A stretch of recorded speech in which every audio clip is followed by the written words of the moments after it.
Hey, I'm Sarah Smith, family doctor, clinical day advisor, and the chatting coach.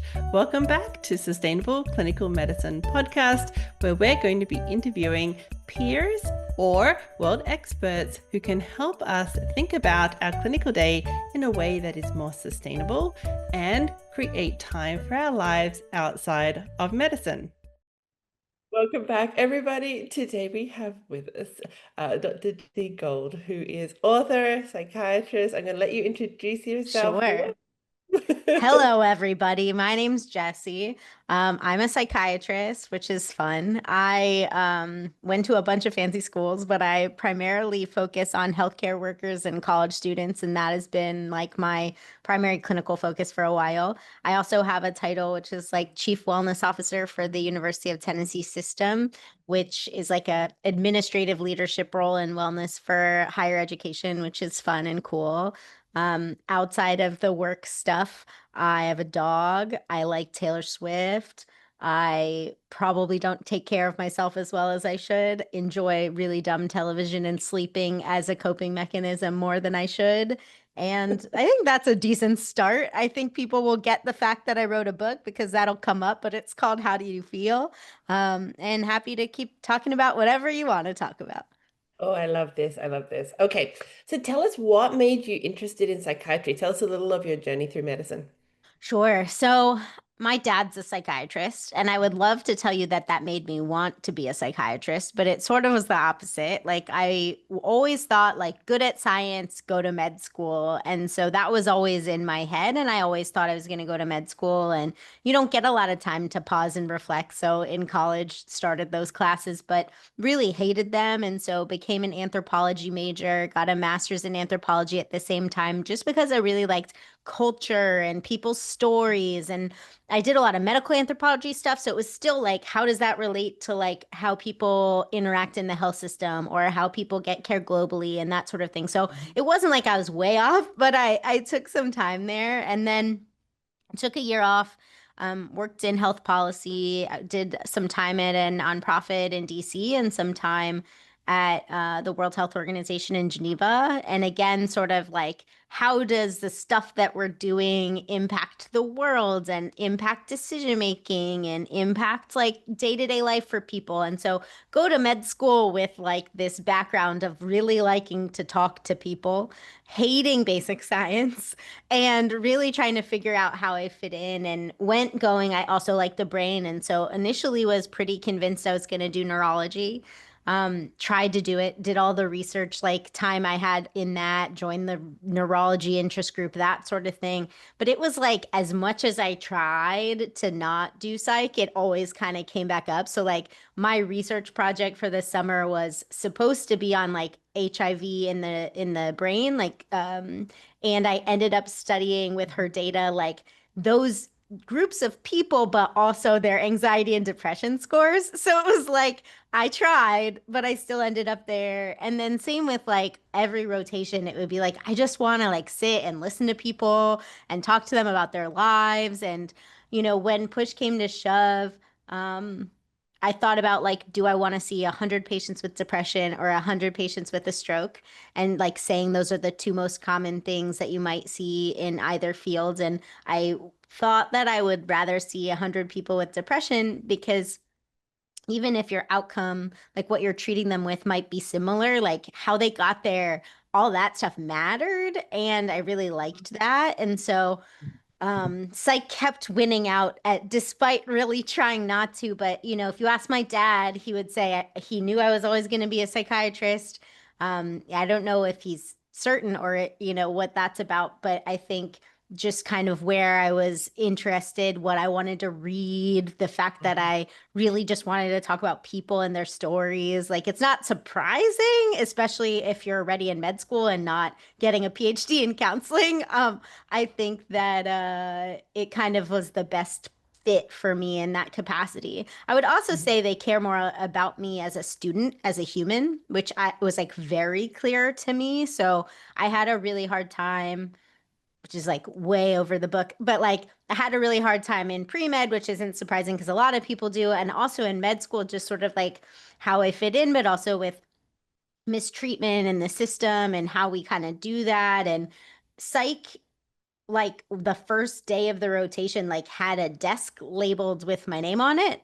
And that seems really stupid, like that shouldn't make a difference. But like every other specialty, as the med student, you're the lowest person on the totem pole. You're like fighting for a computer to write the note, like maybe, like you just weren't part of the thought process as much, and you felt sort of like as low as you possibly could be on the conversation. And like just that recognition that like, hey, you have your own space and you're a person and you're not just like med student was nice for me in a way that like, I guess I was seeking without realizing I was seeking, like, because nobody's like, I bet you want to feel like a person. I mean, of course you do, but like you lose that a lot of times in different things, and you don't even recognize it. And I think those like little moments where you're sort of like, hey, I actually liked that, like that was really helpful, why was that, it kind of just was another reason where I kind of just felt drawn to that group of people.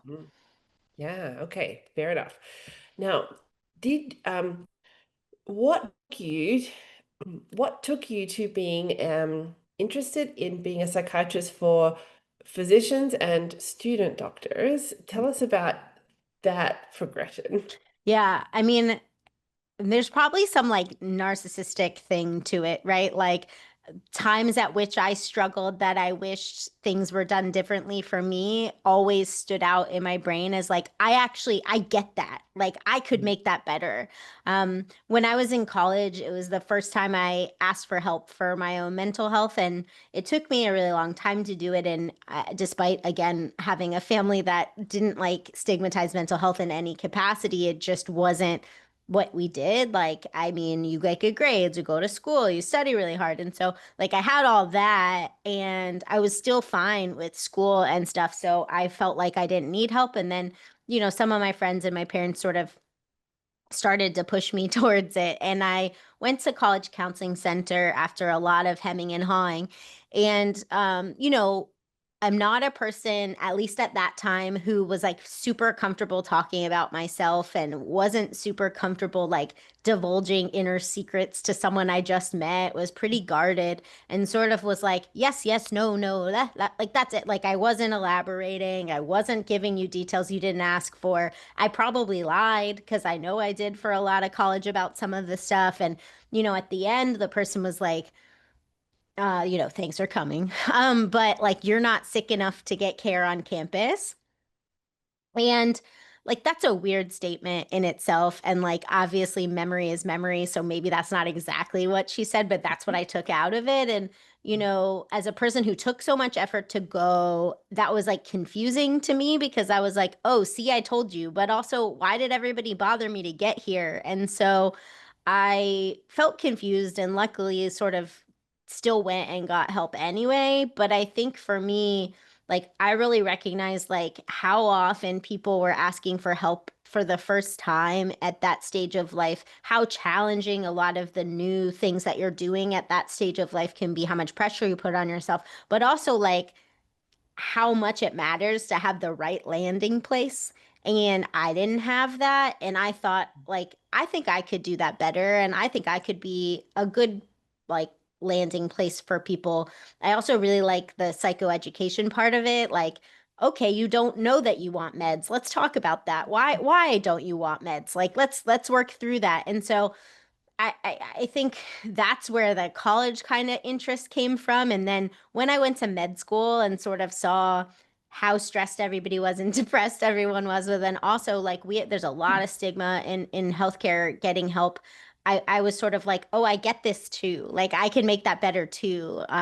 Being from the group to help the group in a way that is they're sort of fight clubby about a lot of stuff in healthcare. So I think it made it so I felt better able to speak the right language to get them to feel comfortable. And it's been that way really ever since. And occasionally, like obviously residency, we do all sorts of patients and stuff, but really been doing college mental health since I could pick electives. And then, COVID also like shifted a lot of my clinical practice away from college mental health and more towards healthcare workers just because of need and expertise and the college students being on spring break and not coming back, right? Like both of those things were true. And so I ended up doing a lot more healthcare stuff in that setting. And that was a really cool experience and kind of aligned everything I was doing. And so, yeah, like it's not something you get extra training in, really. It for me was just like, oh, I like that group. I like that age. I like what they're talking about.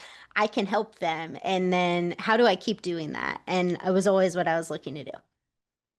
Got it. Well, that's really, and I hear that uh, um, experience of the first time you hit counseling, the first time you go to a psychologist, the first time.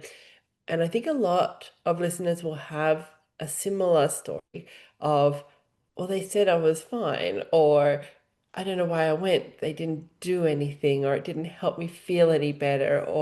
And I even have patients coming back from their psychology sessions because I guess typically it's psychologists who are doing the therapy rather than the psychiatrists, because psychiatrists just are so much less available. I'm not saying you can't do it, I'm just saying. For sure. Um, they've discharged me, I'm fine. I'm like, they're not hearing what we're talking about. They're not hearing your experience of life that you're continuing to have. I don't know that fine was the right diagnosis. Right? Yeah. I mean, you like have this image, right, of like what everyone else is saying about you. And then you have that and you're like, huh, which one's right? And I, as a human, you want the one that says you're fine to be right for so many reasons. And it's fair, right? Like it's that like desire for everyone else to be wrong and you to have been right. And like you don't need to go talk to people about your feelings is amazing. You're like, that's so validating, but it's also wrong. So, I think it's helpful to have the ability to get to a point where you can listen to the friends and the family and really take that to heart and also kind of I think now I would be very open up front with any sort of conversation on this stuff in a way I definitely wouldn't have been when I was younger. And honestly, like for a long time, like I think my current therapist is probably the first one I didn't lie to about something. Mm-hmm. And like people listening are like, oh, even the psychiatrist lies to the therapist. But it's Mm-hmm. like, like you're not always doing it consciously. But if you are doing it consciously, you've decided you're not ready to tell that part of your story or whatever. Right. And so, Mm-hmm. I've grown and learned and worked and gotten like further down the onion of what I feel comfortable talking about. And so, like, should this version of me have presented at 20? I think that, like, first of all, I'm much more healthy, but if this version of me in terms of vulnerability and also depression had like presented to the college counseling center, I think they would have kept me. I just didn't know the words and I didn't know how to express what I was experiencing. And I didn't feel safe with a random person who didn't know anything about me. And that's not surprising, but it is hard to do that, I think. Yeah, yeah. Okay. So tell us about your experience talking to healthcare workers and physicians around that COVID kind of changeover when all the college students stayed home. Lucky them. The doctors and the healthcare workers are still working, and you've Yeah. put your hand up and said, "I'll help." Tell us Yeah. about that experience because that is anyway, let's hear it. Yeah, I mean, I like they use the word voluntold, right? Like you ask questions and you end up in charge of things without even recognizing it. And I sort of said, like, paying attention to both coasts at the US, like I was in the middle and I was watching sort of the bigger numbers in the coasts going, like, what are they doing for those folks? It's going to be terrible. And I asked my boss a question, which was like, what are we doing for those folks? It looks terrible. And he said, what are we doing? And so I got in charge with like our approach to especially faculty, staff, and their dependents. Like there were people who are working with the med students, and there were people who are working with the residents. I kind of overlapped some, but really there was nothing for faculty and staff. And so which isn't surprising to anyone listening and is a common struggle across the board because students are consumers and faculty and staff are not. But I sort of ended up like, okay, now like start a groups program, like start a pager for crisis, like start a clinic. So like all of these things, like standing it up in the middle of a crisis by asking a question and having like research expertise and also sort of advocacy expertise in this space, but not like enough to tell you like, look at me, I'm a leader in wellness. Like I really just stood that up during the pandemic and so started seeing more healthcare workers and their dependents as patients, and also started doing like lots of talks, like little talks, bigger talks, a lot of talks, all on like what are our resources, why is asking for help important, how do you identify signs and symptoms in yourself, like these kind of things that you would think healthcare workers know but they don't actually. And kind of thinking that those were easy. I had a lot of guilt as a primary emotion around being a frontline worker who was behind a screen because I could be, and Mm, I didn't count like as an essential worker in that sense. They said stay home and stay behind a screen because you have no reason to be here. And I had a lot of guilt about that. And I'm a how do you make guilt stop person. And so I overwork and in a compensation. So I mm, took on like so much because I'm like, I feel bad. This is what I can do. I can help them. I can, and so really started doing like a lot, but also was doing telehealth for the first time and had never done that either, and had no realization that that would take anything out of me in a different way, which obviously it does, but but we had never really learned it or taught it or mm, anything. So I had no idea that it had any sort of energy consumption in any sort of way. And, I started just listening and being there. And I would say, healthcare workers up front wouldn't have shown up much to my office, not just because it was new, but also because at the beginning it was like this is what we're called to do, this is what we're here for, we're gonna do this, like energy around it that was like very meaningful and purposeful and driven. But when like a week became three, became months, became years, like that starts to fade in your ability to keep up mm, this like enthusiasm, especially as you see new stressors in the workplace. Healthcare workers don't like not knowing the answer. Healthcare workers don't like mass loads of death and things like that. There's just a lot of yeah. things that were occurring that felt really out of our hands, but yet we were like responsible for them because we were there. And so I think it was really hard, and also like as a healthcare worker, don't necessarily think of your mortality that much, but you definitely had a lot of folks like thinking about that, worrying about their family, worrying about their impact when like, most of us just like go to work, do our jobs, come home, don't like think about how our job could make us sick except for like getting Mhm. stomach Mm, bugs on pediatrics or whatever that is, right? And so, I think listening to that like naively, I thought I could handle it. mhm, Because I always had, and it's not like psychiatry or any sort of mental health profession is like perpetually uplifting. Like you are hearing things people have never told anyone. You are holding a lot of emotions for people because often like people just dump it and you catch it, right? And you are listening to like some of the worst times of people's lives, like over and over and over again. And so it's not like my job had ever been like super uplifting, but I think being a member of that population, having the guilt, listening to a lot of similar stories, and being worried about my friends and my family and all this stuff at the same time, I think really like just subtly took a toll. At least mm, it was subtle in my opinion until it was really mm, bad. And I mhm, think I didn't recognize it until it was really bad because when you overwork, people praise you for it. Like people are like, yay, Jessi, she signs up for everything. Good for Jessi. And, I felt good about helping people that weren't going to get help otherwise. I felt good like helping healthcare workers help more people. Like there was meaning in that. But slowly over time it impacted me, and maybe I wouldn't have known that up front, but it also is the same problem of weeks to months to years to this is what you're mhm. doing now, so Yeah, okay. Yes, we all understand that that is a huge load to have taken on because we know our own lived experience in medicine, and if we were to dump out our worst days on another human, we understand it's going to be impactful, and you're doing that for us, which we are grateful for. Now, what were the signs in you that things weren't going well?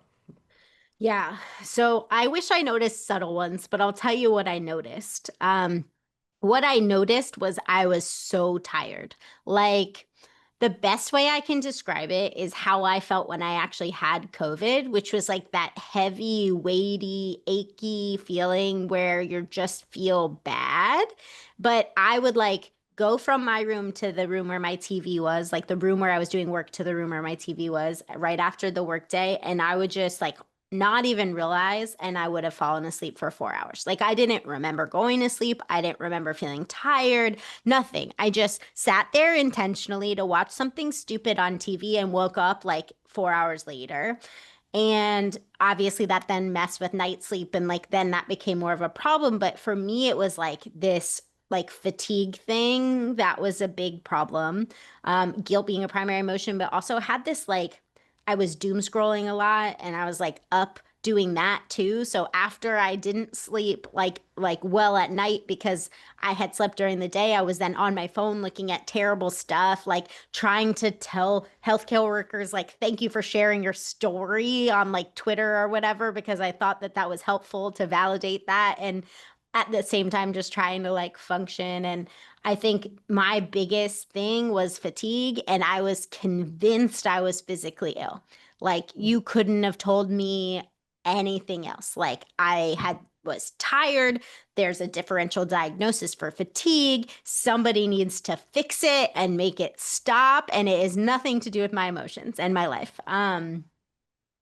I got labs and I had low B12, and I was like really thinking that was going to be the answer because patients really like B12 shots. And so I was like, it was low enough that it had an impact. It wasn't like borderline or something. It was like legitimately low. So I was like, oh, good, shots, and then I'll feel good. And that's all I need. And, you know, a lot of my healthcare worker patients kind of have similar mentality, like, very different than other patients in that they like medication. Like they're sort of like, can you just give me the medicine so I can go back to work? Like, I don't actually want to talk about this. Like, just send me back to work with medicine. Whereas for a lot of my patients, I'm like having to argue why meds could make sense because there's a lot of stigma and therapy is much more normalized. But I felt very much like that. Like medicine has an answer. Like just give me the shots. And I didn't feel better. I felt like a little better, but not really better. And, you know, that was the thing I kept noticing. Like I couldn't stay awake. Like even like with patients towards the end of the day, I couldn't stay awake. I was doing a lot of these, like I have a lot of maneuvers that like keep me up without people knowing, which are not great. Like I pinch my nail beds a lot because that's what they do in coma patients because it hurts. Like that's not a good thing, but it sure wakes you up. You know, and I think I really just was like, why am I so tired?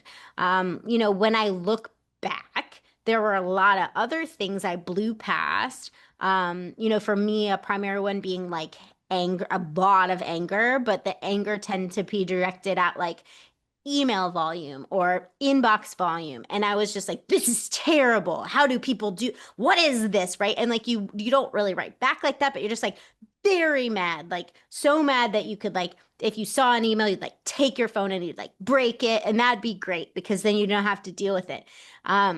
But I just was like, emails sometimes make me really mad. Like I had no idea that that was anything to be aware of. I also started avoiding like text message responding. So I'm like a very communicative friend and family member, especially over text. It's super easy. Like I'll do phone calls too, but like enough where I was like some of my therapist friends were like,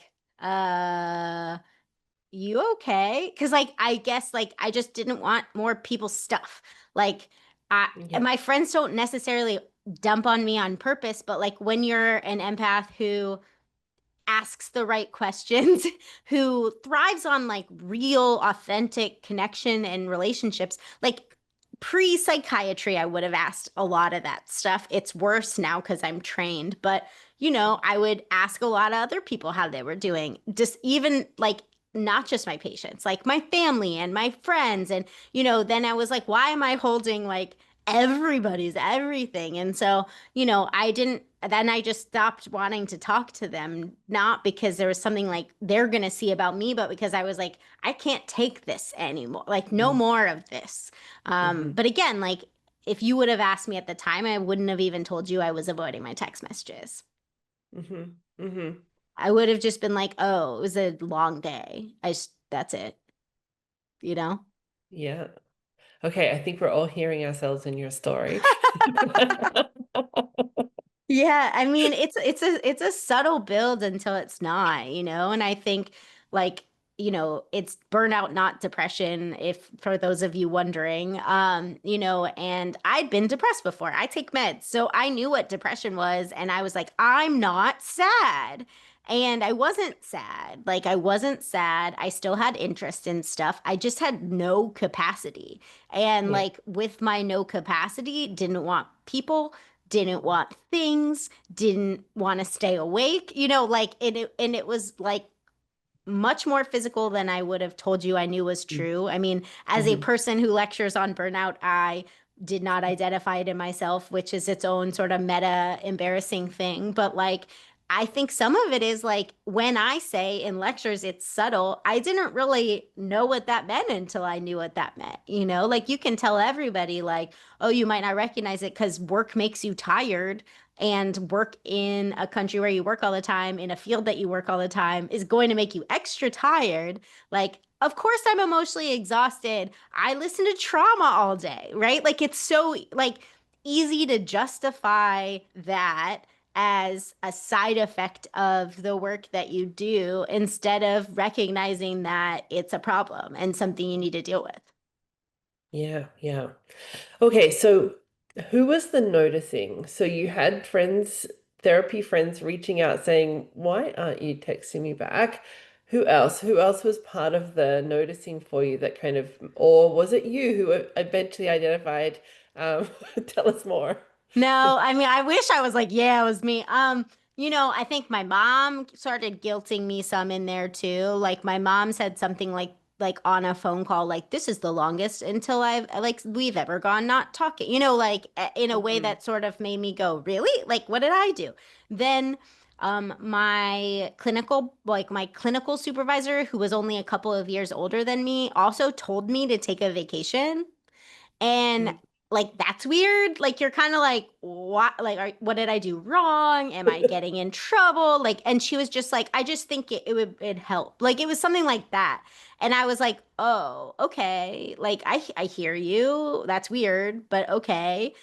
So that was part of it. And then like really, it was my therapist. So I started seeing my therapist in January of 2020, which is just serendipitous, honestly. I saw her in person until I didn't. And, went to her like, what the heck is this? Like, it's not depression. I've been Mm. depressed. Like, they told me it's not the stupid B12. Like, what is wrong with me? Because I still feel bad. And she was like, like, Jessi, you're a frontline worker who sees frontline workers in the middle of a pandemic. Like, what do you think it is? Basically. And I started laughing because I like humor, but I also like laugh when I'm uncomfortable. I laugh when just whatever. So I started laughing, and like any good therapist, she said, "Why are you laughing?" or "What's that about?" And I said, like, you're going to say that I'm burned out. I lectured on burnout like this morning, right?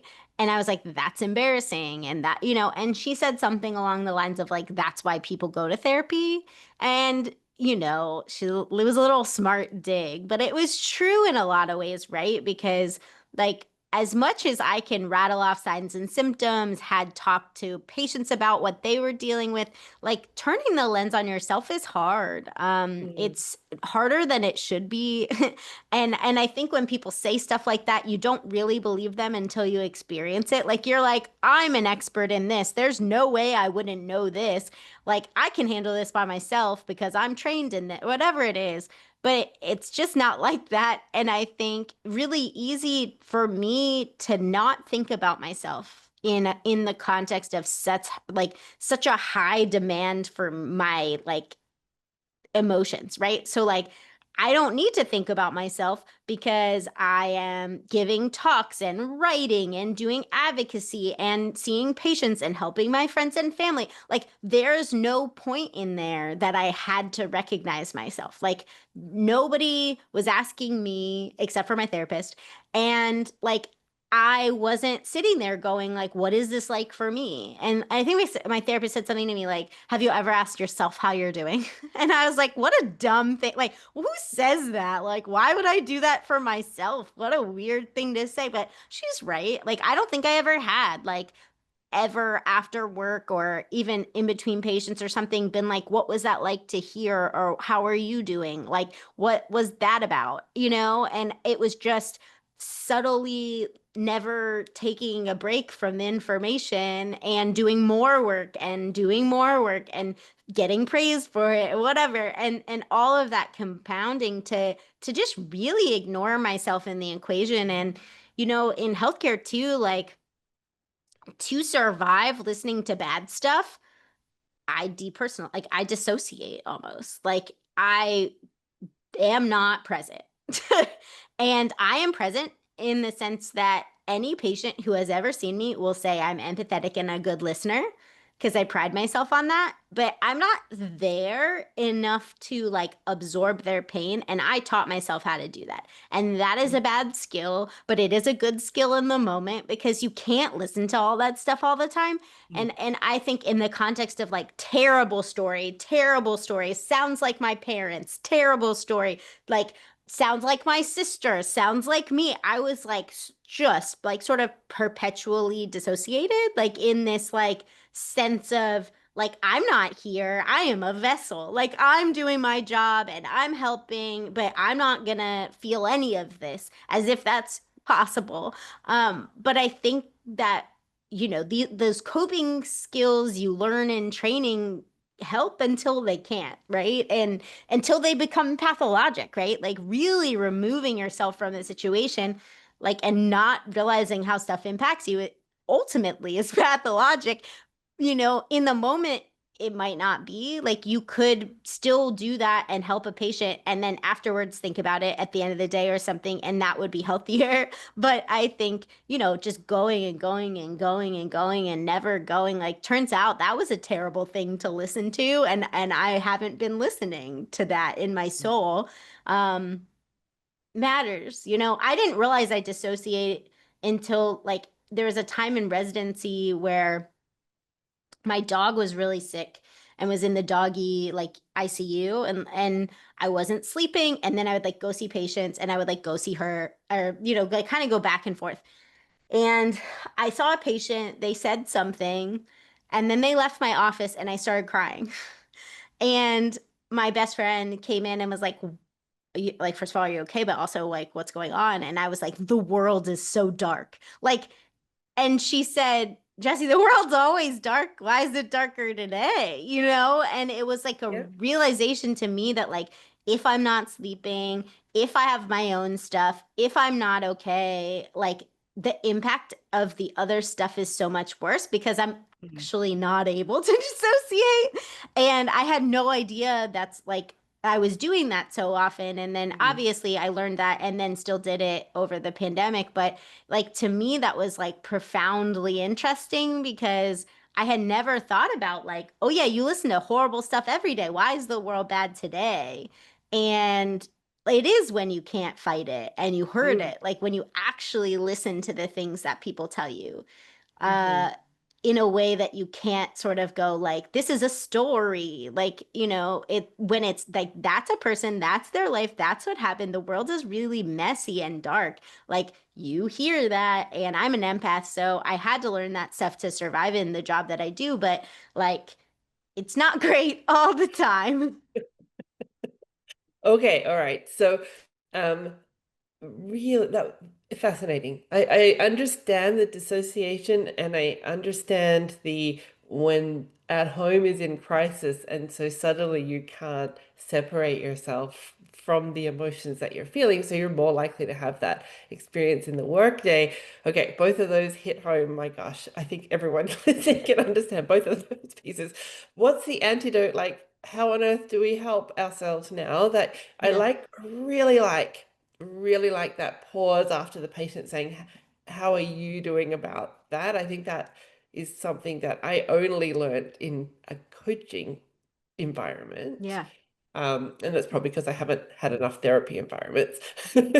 By listening to you, I think we're encouraging. I think I'm like, oh, okay. Yeah, I mean, it seems Yeah, subtle, right? Like, I yeah, think we yeah, want all the solutions to be complicated and that we yeah, have no time to do any of them. But for the yeah. most part, there are these dumb things that, like, when I'm talking to people in one-on-one or I'm giving a lecture or something, I'm like, I recognize how stupid this sounds. Like, this doesn't sound like this should be able to work, and it works. So, for me, the biggest issue was I waited a really, really long time and I was really far down the rabbit hole before I could ask for help or recognize I needed help. And I was going to therapy the whole time. So I also thought I was good, right? I was like, I'm processing this, I'm fine. But, I think for me, what I've learned to recognize is that part of our problem is we're trying to apply coping skills when we're too far gone, right? So like Mm, if someone says like try to journal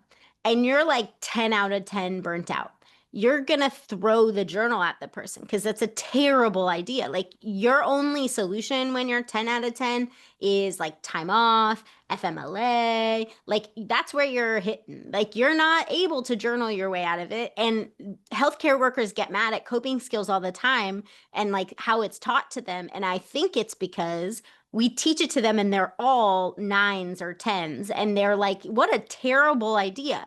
So we have to make sure we don't get to the 9 or 10. Like some of us still will because it's life and a broken system and we work in it and we have genetics and whatever. But if we were paying attention earlier, what we can do about it is different, right? So, like, if I had been asking myself how I was doing and I recognized I stopped, like, I wasn't sleeping well at night, I was feeling more off or angry, I was feeling more disconnected, whatever words I chose to use, I could have done, like, I could have tried to help myself in that situation, like, do things to make it better. But instead, I didn't do that. I think I keep, like stress balls and stress putty and things like that in I'm like as I show you right now, but like on my desk because actually like it's a simple grounding thing when you feel mm. yourself sort of like I don't want to listen to this, like I'm done with this conversation. Um it kind of forces me to be like okay, like just like chill and nobody sees it like because like you don't see your Yeah, hands on Zoom unless you're like waving yeah, them around, right? Like I talk with my hands and you only see it when I talk with it, but like I can keep it down here and you'd have no idea. So I'm a big fan of stuff like that in your car, in transition times.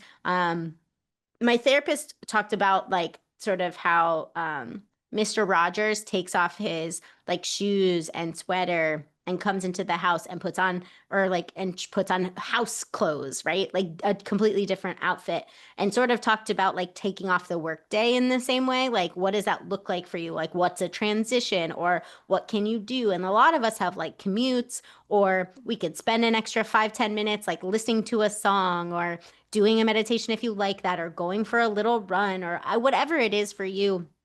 There's space for that in like a transition to not just like have one day become another day, become another day, become another day, which is what happened to me. yeah. I'm also a big fan of like trying to remember the good stuff of the day. So there's a lot of evidence about like doing something like 3 good things or lots of things on gratitude, but it's not like toxic positivity, like everybody's awesome and my day is awesome. It's like more of a dialectic of things. Like our Mm, brains are going to evolutionarily and perfectionistically remember the thing that was terrible. And mhm. instead of just doing that, you sort of have to go like, well, what else happened today? And force yourself to remember some of the good stuff. And like to me, gratitude isn't like I'm just going to be mushy and weird and not have hard stuff. It's like you have hard stuff, but also like you're only going to remember the hard stuff unless you force yourself to remember some of the good stuff. And so, like, I think that stuff, like that concept, however it applies to you, can be really helpful because it's really simple. You can do something like that with friends and family in a text chain if it helps you to do a bad thing and a good thing, like whatever, like you have to do to balance, like you can do that. I have a box of like nice things people have said to me. So like patience or like if I give a talk and someone says something nice or whatever it is, I print a lot of that and then I put it in the box. And then if I'm having a bad day, I like go to the box. And I realized recently that a lot of healthcare workers do that and they had no idea other people did it. And like they just started doing it at one point because like, someone sent them a card and they were like, what do I do with this card? And then they like put it in a place and then it became the place and all of their stuff was there and they recognized that they would go to it at certain times. And I think that's like grounding you in meaning and purpose, which are like super protective against burnout. But I think it's hard to know what that means tangibly. And I think for me has been like, oh, like you might be doing a lot and hurting a lot in that circumstance, but you're helping people. You're good at your job. People appreciate you, whatever you need in that moment. Like I think those kinds of things can be simple and make a really big difference. And the easiest thing being like, turns out you shouldn't wait till you're a 10 out of 10 and you're a human in the room too, you know? Mm-hmm. Tell us about connection and other humans in your Oh, experience of recovery. I love other humans. So part of the problem for the pandemic for me was like my coping skills were all about other people. Like, how do I call a friend and do something? If I'm going to have a hard like week for residency, what is the social event I'm looking forward to? What is the trip I'm looking for? Like, it was always that. And so it was really hard for me during the pandemic for that reason. So I had to find other ways to get connected. And also my neighbor was really good about letting me come to her house with her family, even though, like, I was not in their family. But, I think social connection is really important and we take it for granted. I think the pandemic probably showed a lot of us that we take it for granted, but like all the data on loneliness is like it's like as bad as smoking for us and like, having one friend or someone you can talk to or someone you can connect with makes a big difference. And we're not good about vulnerability in the workplace like we think we're not supposed to be. And I think it makes a workplace where a bunch of people are lying to themselves. And we really could get a lot further telling some of the truths out loud. Like, I don't expect everyone to do what I do because, like, it's complicated to get to a place where you're able to talk about things that were really hard for you like that openly or that you take meds or whatever. But I do think that there are like little moments in work days and like other situations where we could call attention to stuff without it being such a big deal. Like, I didn't sleep well last night. My kid was up all night. Or like, my dog's in the hospital. I'm just not as good as I usually am with work. Or like, I just saw a patient die. Like, it's weird we're going to lunch right now. Like, whatever it is, Yeah, right? yeah, Like, being able yeah. to name some of that stuff out loud and not feel alone in it makes a really big difference. Mm, I think a lot of my patients, a lot of it is like, no one else, no one else, no one else, no one else. I'm the only one. And it's not true because we're all pretty similar when it comes to the themes of the things that we're experiencing, especially in common workplaces and systems. And like I just sometimes want to like let it seep in to each, like open up a like a vent so that they could hear each other or something, right? Because you're just Yeah. like you're like, I hear you, but like you're really not alone and you feel alone and you feel like no one else experiences it because we're all silent about it. And if we stop being silent, even just a little, you'd get an opening to feel like you could talk about it. And, as I talk about my own stuff or whatever, like it's really important to me to be a transparent leader because I don't think that I should look like I have it all together. I don't have it all together and I will burn out again. And like that's actually part of what I learned too, which is like, we all will. Like the systems we work in are not designed to help us. Like they're designed to burn us out. But, part of the good thing about knowing that is like you recognize it earlier, or if it happens, you don't blame yourself for it. And we Mm, spend so much time being like, how dare I like have had my work impact me in this way? I'm a terrible person, a terrible employee, whatever. And all of that isn't true. And so, when other people are experiencing the same thing or you see it, it makes it less of like a secret. And a lot of mm, us have this like open secret in the workplaces we work in. I mean, in healthcare, like pre-COVID, we had 50% burnout. And pre-COVID, 28% depression in residents. Like that's high. I mean, higher than a lot of other professions, if not all other professions. Depends on who you ask and at what scales. But like that's pre-pandemic. We're not better now. And also like if half the people are burnt out, you interacted with someone who's burnt out.